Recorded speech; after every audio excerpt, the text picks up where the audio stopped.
Good morning. It's good to be here with you this morning. I have always been a dreamer, by which I mean I have always remembered a lot of the dreams that I dream at night, which can be a good thing and sometimes not such a good thing. These days, I view my dreams as a sort of madhouse mirror view into my subconscious mind. I can often connect my nighttime dreams to fears or hopes or questions I am wrestling with in my waking life.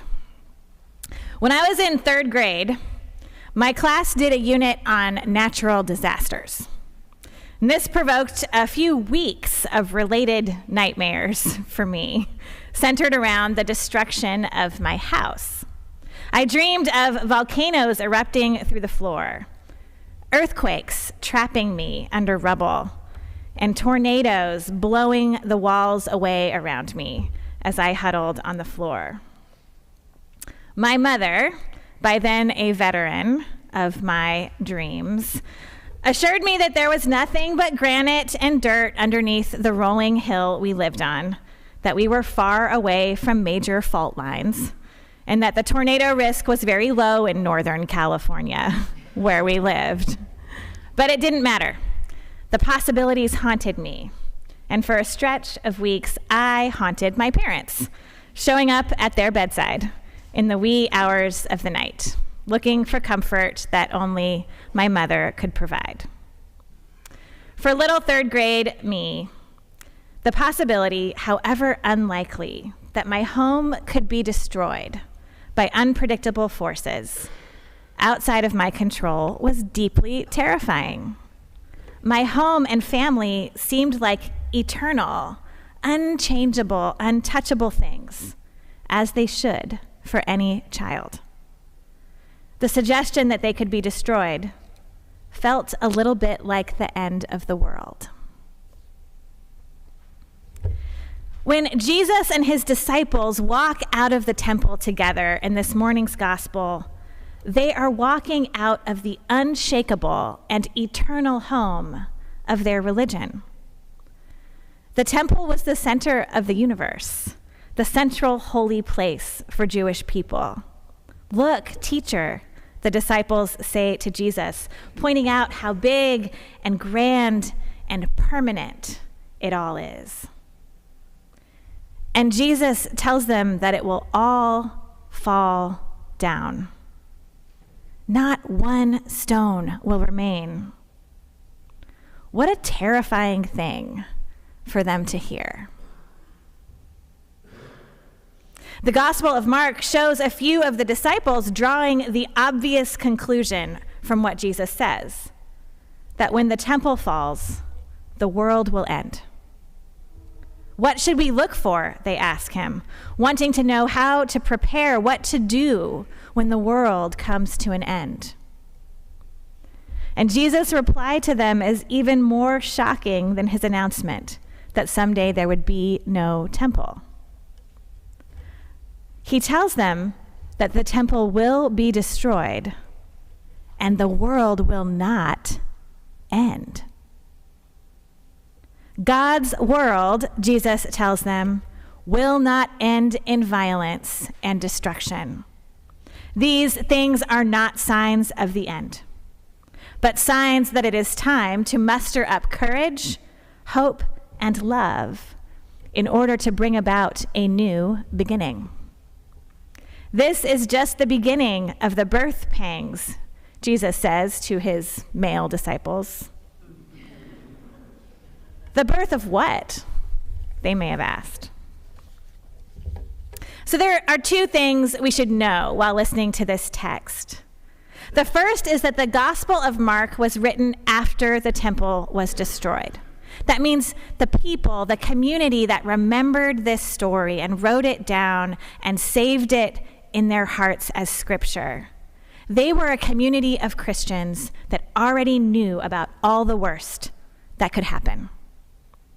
Within this world around the text, the world of this community, where the temple has already been destroyed, Jesus' apocalyptic words become words of comfort and hope to a community that has suffered great violence and trauma and terror.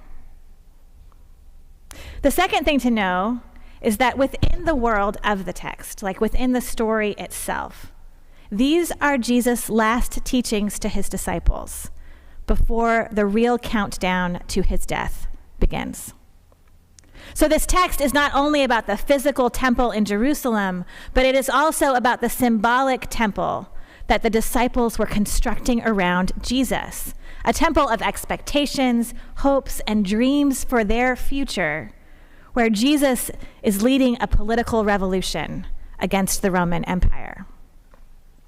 So when he tells them it will all fall down, Jesus is preparing his disciples for his own death, for the terror and pain and confusion of his trial and crucifixion. The loss of Jesus to death on a cross will feel like the end of the world to his friends and disciples. Hold on, Jesus is saying to them. God's world does not end with violence and death. God's world is what happens next. It is tempting for us now, in this world, to read this text, this whole chapter in the Gospel of Mark, as a prediction for what will happen to us when this world is done and everything is over. So it's important to know that the message is actually the opposite of that. We need to know this because in this world, we bear witness to unspeakable things, to horrible violence in Israel, Palestine, in Ukraine, and in Sudan, and elsewhere. We need to remember this text because we live in a country where school shootings happen at a rate of more than one a week, and where we find ourselves on this day more divided than ever before. Wars and rumors of wars are constant these days. We have seen these signs, have we not? Famines and kingdom against kingdom. These things assault our sense of decency and threaten our own security and safety. We all have temples, real ones, and the temples of hopes for ourselves, our children, and our world. We don't even want to consider that these temples could fall down, but they do. For some people, they have. And when that happens, it might be easy for us to assume that the destruction of our temples is the end of the world. Our gospel tells us this morning that God's world will not end with violence and death and loss. God's world is what happens next. This is the core story of our faith, that nothing can destroy God's dream for us or for the world we live in. Violence, extremism, war, brutality, these things cannot destroy God's dream for us. Divorce, poverty, illness, addiction, these things cannot destroy God's dream for us.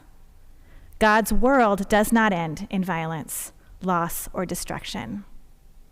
God's world is what happens next. We see this most clearly in the life, death, and resurrection of Jesus Christ. God incarnate, who was a victim of violence, murder, and brutality, and whose story did not end in that place with those things.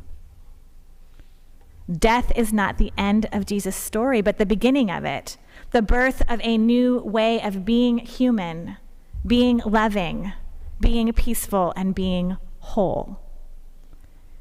If we believe this, and I do believe it, then the only way to understand the violence of our world is as a prelude to the peace, justice, and love of God's world, the world we are called to co-create with the Christ who has already been through it.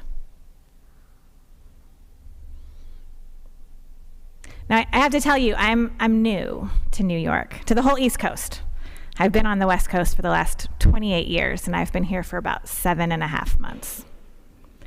And we have some beautiful churches out west. At least I used to think so before I got here.